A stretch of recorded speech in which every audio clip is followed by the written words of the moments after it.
ربنا هب لنا من أزواجنا وذرياتنا قرة أعين واجعلنا للمتقين إماما. السلام عليكم ورحمة الله وبركاته. إن الحمد لله نحمده ونستعينه ونستغفره ونعوذ بالله من شرور أنفسنا ومن سيئات أعمالنا. من يهده الله فلا مضل له ومن يضلل فلا هادي له.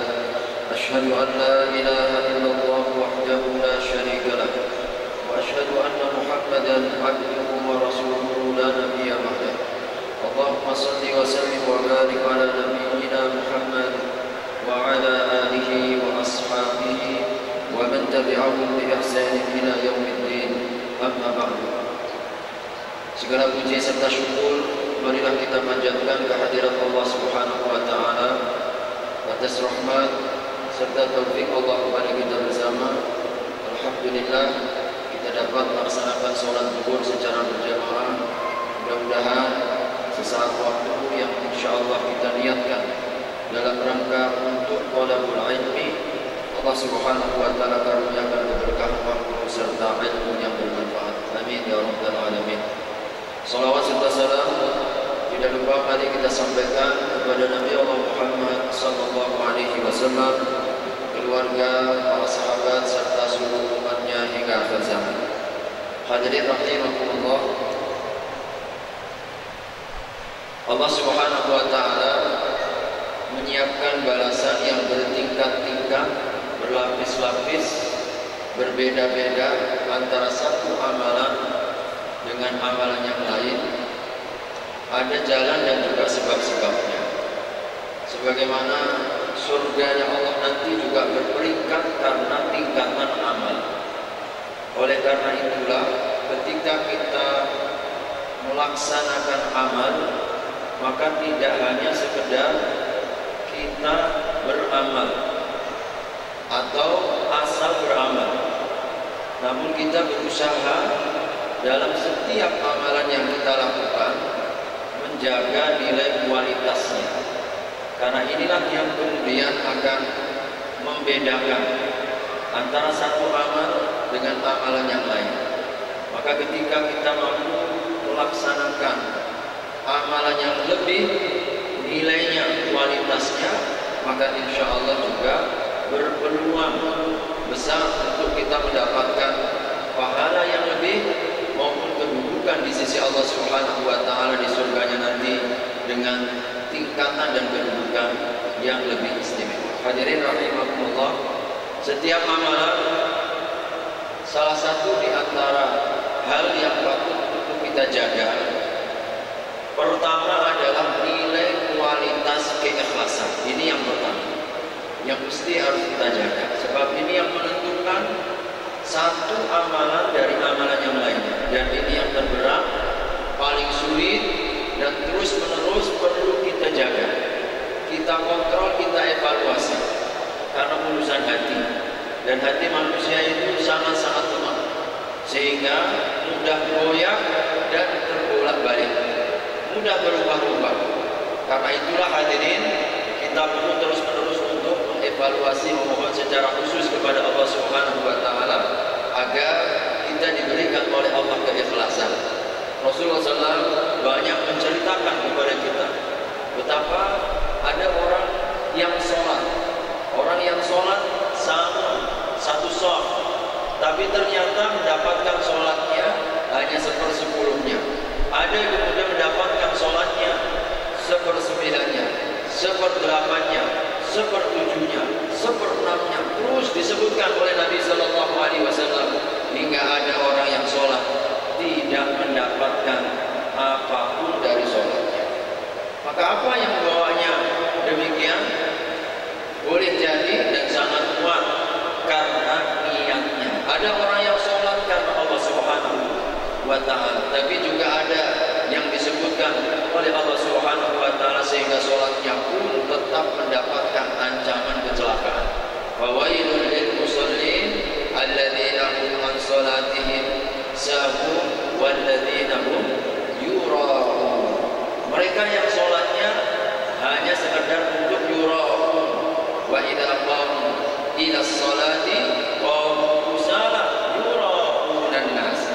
Itulah sifatnya sholat orang munafik yang tujuannya semata hanya untuk mendapatkan ujian, hanya untuk memperlihatkan kepada manusia, aku sholat loh. Tolong nanti masukkan ke media sosial, jangan sampai lupa sholatku ini yang paling khusyuk, saya buat khusyuk. Hadirin rahimakumullah, hati-hati. Orang yang sholat seperti ini terancam karena tujuannya yang berbeda. Nabi SAW juga menegaskan kepada kita, 3 golongan yang pertama-tama nanti akan dimasukkan ke dalam neraka adalah orang-orang yang kurang dari niatnya. Pertama, seorang mujahid sampai meninggal, tapi Allah tahu tujuan jihadnya, berjuangnya bukan karena Allah, dilemparkan ke dalam neraka. Yang kedua, ahli sedekah, tidak kurang-kurang sedekahnya, tapi dia niatnya hanya untuk pamer, disebut ahli derma, maka dilemparkan ke dalam api neraka. Yang ketiga, orang-orang ahli membaca Al-Quran, tetapi ketika dia membaca dan mengajarkannya hanya sekedar ingin mendapatkan gelar qari atau alim, maka ketiga-tiganya bukan karena kurangnya amal, dia melakukan amalan-amalan yang utama. Yang kurang adalah nilai yang ada di dalam dirinya, keikhlasannya. Maka hadirin, ini yang perlu kita jaga. Sedikit kalau kita ikhlas, Allah berkahi, Allah tumbuhkan. Bahkan kata baginda Nabi, ada seseorang yang hanya bersedekah hanya dengan sebiji kurma, lalu Allah tumbuhkan, Allah rawat, Allah Subhanahu wa taala jaga hingga akhirnya melebihi dari pahala sebelum Uhud. Hadirin, karena keberkahan niat. Keberkahan niat. Dan boleh jadi orang mungkin bersedekah dengan sebesar gunung Uhud, tidak ada nilainya, tak lebih hanya seperti debu yang kemudian ditiup oleh angin yang kencang. Maka nilai keikhlasan ini yang perlu kita jaga. Selalulah kita lihat apa yang ada di sisi Allah, terapi paling efektif. Bahwasanya manusia tidak bisa membela kita. Apa yang mau kita cari dari manusia? Kalau mati sama-sama kita berharap Allah Subhanahu wa taala. Bahkan kalau kita ini berharap kepada manusia, ada lebih banyak kecewanya daripada kita mendapatkan apa yang kita harapkan. Tidak ada yang lebih mengecewakan diri kita dalam hidup ini selain daripada berharap kepada manusia. Karena manusia ini tidak bisa kita duga. Hadirin, karena ikhlaskan kepada Allah, Allah yang tidak akan melupakan kita sekecil apapun amal yang kita lakukan. Allah Subhanahu wa taala yang begitu luar biasa. Ketika kita beramal keburukan walaupun sepenuh bumi, kalau kita jujur kepada Allah, penuh keikhlasan dan ketulusan, Allah akan hapuskan, meskipun hanya dengan memberi minum seekor anjing, meskipun hanya sejengkal tanah 100 orang kebunuh, hanya karena sejengkal tanah Allah ampunkan. Ini adalah Allah Subhanahu wa taala. Betapa bedanya kalau manusia yang diharap-harapkan, walaupun kita banyak berbuat, walaupun kita banyak memberi, hadirin, seringkali pemberian kita yang begitu banyak hilang seketika karena kesalahan atau kekecewaan yang sedikit. Itulah manusia. Hadirin, yang pertama, jaga keikhlasan. Yang kedua, amalan itu berlipat dan berkualitas kalau sesuai dengan sunnahnya, sesuai dengan petunjuknya. Hadirin, menepati petunjuk Nabi Sallallahu Alaihi Wasallam. Sedikit tapi sesuai dengan sunnah lebih utama dibandingkan banyak amalan kita, tetapi tidak ada nilai sunnahnya, maka tidak akan ada apa. Hadirin rahimahullah, kesesuaian sunnah ini penting. Pada saat kadang-kadang sering kita ini dipacu, dimotivasi, didorong untuk beramal, tapi akhirnya nggak ada tuntunannya, nggak ada petunjuknya. Banyak hari-hari ini hadirin di bulan Rajab pertanyaan di WA, jamaah menanyakan, Pak Ustaz, kita puasa setiap hari, nanti satu hari puasa kita akan mendapatkan sekian puluh tahun kita, kalau 2 hari sekian puluh tahun, 3 hari seterusnya. Hadirin rahimahumullah, kita katakan tidak ada puasa khusus namanya puasa Rajab, tidak ada. Tidak ada puasa khusus namanya puasa Rajab. Kenapa kita membuat hal yang baru yang tidak pernah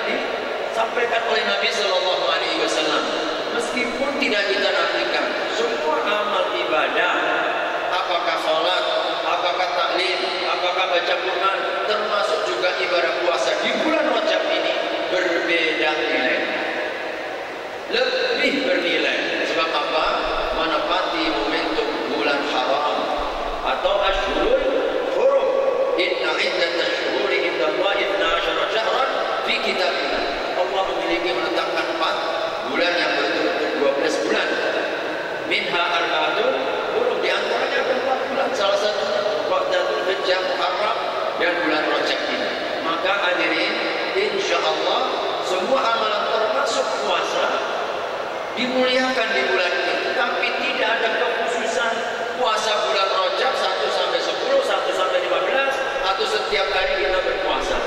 Nabi SAW pernah mengajarkan kepada seorang sahabat, "Ya Rasulullah, aku ini suka dengan berpuasa. Bolehkah aku berpuasa setiap hari?" Maka Nabi mengajarkan 3 hari setiap bulan ini makan. "Ya Rasulullah, aku masih mampu, Senin Kamis kau jalankan." "Ya Rasulullah, aku masih mampu, maksimal kau lakukan." Dan tidak ada yang lebih menandingi daripada hal ini, puasanya Nabi Daud, sehari puasa, sehari tidak berpuasa. Begitulah petunjuk Nabi SAW. Hadirin, laksanakan sholat yang disyariatkan. Itu jauh lebih utama dibandingkan kita membuat aturan baru dalam sholat. Sholat hadiah, sholat apa, tidak ada aturannya. Menghadiahkan orang sholat. Atau kita mungkin melakukan puasa yang tidak ada syariatnya. Maka amalan apapun, hadirin, pastikan, tanyakan, benar tidak dalilnya ini, sahih tidak dalilnya ini. Sebab apa? Alih-alih kita dapat pahala, tapi kita nggak dapat pahala sama sekali. Ada sebagian yang setiap hari sholat hajat, setiap hari sholat taubat, setiap hari, subhanallah, ada yang lebih utama yang Nabi syariatkan. Yang setiap malam Nabi sholat tahajud dan dilaksanakan. Ada sholat sunnah duha dan dilaksanakan. Mengejar sesuatu yang kadang-kadang tidak dituntunkan setiap hari untuk dilaksanakan. Maka hadirin, pentingnya ilmu ketika kita beramal, sebab ini yang akan menjaga kualitas sedikit sesuai dengan petunjuk, maka insya Allah lebih utama dan lebih bernilai di sisi Allah Subhanahu wa Ta'ala dibandingkan banyak letih kita lakukan, pahalanya kosong karena kita mengarang dalam ibadah. Karena ibadah ini sifatnya tauqifiyah. Rasulullah SAW melarang kita, "Man amila amalan laisa fihi amruna fahuwa radd." Siapapun yang melakukan amal tidak ada petunjuknya, maka hadirin tidak akan diterima oleh Allah Subhanahu wa Ta'ala. Yang ketiga, hadirin, amalan itu lebih berkualitas kalau menepati sasaran. Artinya hadirin, dalam hukum agama ini Allah telah letakkan skala prioritas. Ada yang wajib, ada yang sunnah. Seluruh para ulama sepakat bahwa yang wajib lebih tinggi nilainya daripada yang sunnah. Maka jangan dibolak-balik. Yang sunnah kemudian sangat-sangat dijaga, yang wajib kemudian dilupakan. Maka Nabi SAW pernah ditanya oleh seorang sahabat dalam hadis riwayat Muslim dari Abu Hurairah radhiyallahu taala anhu. Rasulullah bersabda ketika ditanya oleh seorang sahabat, "Dinarun anfaqtahu fi sabilillah." "Ya Rasulullah, manakah yang lebih utama? 1 dinar yang aku infakkan di jalan Allah, wa dinarun anfaqtahu fi raqabatin." Atau juga ya Rasulullah, 1 dinar yang aku infakkan untuk memerdekakan budak, wa dinarun, dan 1 dinar tasaddaqtu bihi ala miskin, yang aku berikan kepada seorang fakir miskin, wa dinarun anfaqtahu ala ahli, dan juga 1 dinar yang aku nafkahkan untuk keluargaku. Ayyuhuma a'zamu ajran? Manakah yang lebih besar, lebih agung, lebih tinggi? Ya Rasulullah, banyak peluang infak, banyak peluang nafkah dari beberapa pintu-pintu infak dan nafkah ini, ya Rasulullah, manakah yang lebih utama? Maka Nabi sallallahu alaihi wasallam menjawab, "Aqwamuha ajra." Yang paling agung, paling tinggi infak yang kau keluarkan adalah dinarun alladhi anfaqtahu ala ahlika. 1 dinar yang kau nafkahkan untuk keluarga. Hadirin, untuk keluarga. Karena hadirin rahimahumullah, Rasulullah sallallahu alaihi wasallam dalam hadis Bukhari Muslim, dalam riwayat dari Ummu Salamah, ketika Rasulullah ditanya, "Ya Rasulullah, hal li ajrun fi bani Abi Salamah an unfiqa alaihim?" Ya Rasulullah, adakah pahala bagiku kalau aku menafkahkan kepada anak-anaknya Abu Salamah? Walastu bitarikatihim abada. Padahal aku ini tidak menyisakan, tidak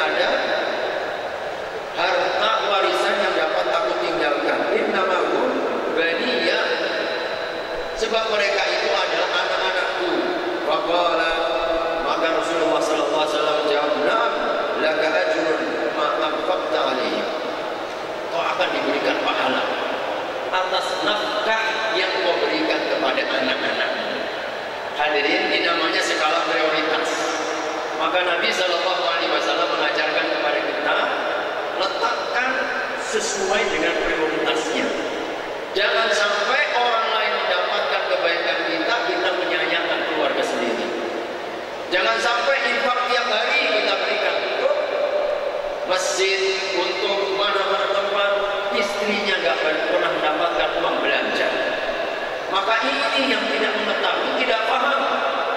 Ternyata infak dan nafkah paling tinggi niatkan setiap hari para suami, para kaum laki-laki. Ketika kita berikan jatah belanja kepada istri kita, kepada anak-anak kita, itu bagian dari nafkah yang paling agung kata Nabi, yang paling tinggi. Maka hadirin sekali dayu 2-3 pulau terlampau. Karena apa? Karena sifatnya wajib. Sifatnya wajib, sedang yang lain sifatnya sunnah. Maka yang wajib sepakat seluruh para ulama, jikalau kemudian lebih tinggi nilainya dibandingkan yang sunnah, makanya harus tepat sasaran kita. Jangan sampai kemudian amalan itu tidak tepat sasaran. Orang lain dapat, malah orang yang dekat dengan kita tidak dapat. Karena itu Nabi SAW memberikan dorongan motivasi kepada kita. Kalau kita berinfak untuk kerabat, untuk keluarga yang masih ada hubungan kekeluargaan, double nilainya. Yang pertama karena silaturahimnya, yang kedua adalah karena infak dan sedekah. Hadirin, ini ketika menepati. Satu amalan yang keempat akan semakin berlimpah ketika memiliki dampak yang lebih luas. Hadirin, punya efek dampak yang lebih luas. Yang dimanfaatkan bukan diri kita sendiri, tapi ada orang lain, orang-orang sekeliling kita ini mendapatkan manfaatnya. Ini ciri-ciri amalan yang sangat-sangat unggul, sangat unggul. Maka hadirin, Rasulullah SAW mengajarkan kepada kita beberapa amalan yang akan terus mengalir meskipun kita telah tiada, karena memiliki multi manfaat, multi fungsi. Nabi sebutkan sedekah jariyah, sedekah yang kita infakkan yang umurnya lebih panjang daripada apa yang umur kita. Ke masjid, ke pesantren, ke pondok-pondok, takfis dan sebagainya. Ini adalah peluang-peluang amal jariyah, ilmu yang bermanfaat, ilmu yang kita sebarkan, ilmu yang kita ajarkan. Insya Allah ini termasuk amal jariyah. Kita peluang anak soleh, anak-anak kita, keturunan kita adalah peluang yang utama, karena dampaknya nanti akan panjang lebih dari apa yang kita lakukan. Mushaf yang kita titipkan di masjid, insya Allah ini termasuk peluang amal soleh. Setiap orang yang baca dari mushaf kita, insya Allah ada pahala. Pohon yang kita tanam, Rasulullah SAW menyebutkan bahwasanya itu bagian dari amal jariyah. Pohon yang kita tanam, bahkan siapa Nabi sampai sebut, Nabi sampai menyebut hingga burung yang hinggap di pohon yang kita tanam, memanfaatkan dari rindangnya pohon kita, dicatat oleh Allah bagian dari pahala yang akan mengalir kepada orang yang menanamnya. Bayangkan hati, selokan yang kita alirkan, kata Nabi. Kita punya got mampet, Pak, mampet, alirkan. Maka aliran sungai, aliran selokan, kalau kemudian kita lancarkan, insya Allah sepanjang-panjang selokan itu mengalir, kita mendapatkan pahala manfaatnya. Luar biasa amalan yang memiliki multi manfaat, termasuk sumur yang kita gali. Sumur, kata Nabi SAW, jadi aubi'un habar lahu, sumur yang kita gali ada, insya Allah orang manfaatkan airnya, kita akan mendapatkan. Karenanya Allah menegaskan di dalam akhir surat Al-Munafiqun, harapan orang ketika meninggal, setelah Allah Subhanahu wa ta'ala tunjukkan pahalanya, ternyata yang diminta, laula akhartani ila ajalin qaribin fa as-saddaqa, aku ingin bersedekah. Ternyata karena apa? Mengingatkan, bukan sholat yang dicari, bukan haji yang dicari, bukan Quran yang dicari, tapi ingin infak.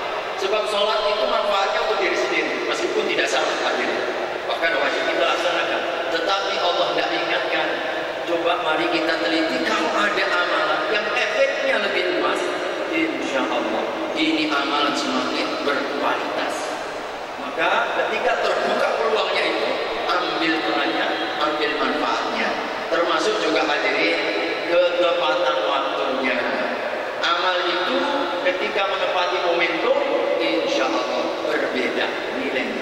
Ketika amalan di bulan-bulan haram seperti ini, subhanallah, amalan ini amat sangat unggul. Ketika nanti kita di bulan Sya'ban juga amalan diunggulkan. Ketika masuk Ramadan, insya Allah lebih istimewa lagi. Maka momentum waktu termasuk dalam pekanan kita hadirin, misalkan hari Jumat, ini hari-hari yang istimewa. Maka sedekah di hari Jumat berbeda nilainya dengan sedekah di hari biasa.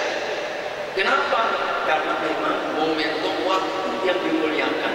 Bahkan dahulu, hampir semua ulama salafus saleh kita, mereka ketika hari Jumat sambil bawa sedekah. Ini kebiasaan salafus saleh. Mereka mengatakan apa?